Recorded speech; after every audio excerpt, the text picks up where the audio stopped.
আমরা মদিনা ইসলামের চর্চা করি, আমরা মদিনা ইসলামে বিশ্বাস করি। এখানে আমরা মওদুদি ইসলামের অনুসারিত নয়।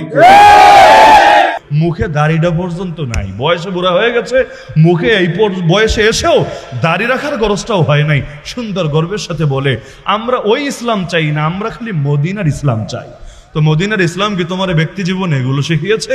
মদিনার ইসলাম কি তোমাকে শরীয়তের বুড়া আঙ্গুল দেওয়া শিখিয়েছে? শরীয়ত মানি না এটা বলা শিখিয়েছে মদিনার ইসলাম? মদিনার ইসলাম মানেই তো খেলাফত, মদিনার ইসলাম মানেই তো শরীয়ত, মদিনার ইসলাম মানেই তো দিন কায়েম, মদিনার ইসলাম মানেই তো আল্লাহর জমিনে আল্লাহর ঝান্ডা, আল্লাহর দিন, আল্লাহর কালিমা, আল্লাহর শরীয়তকে বুলন্দ করা।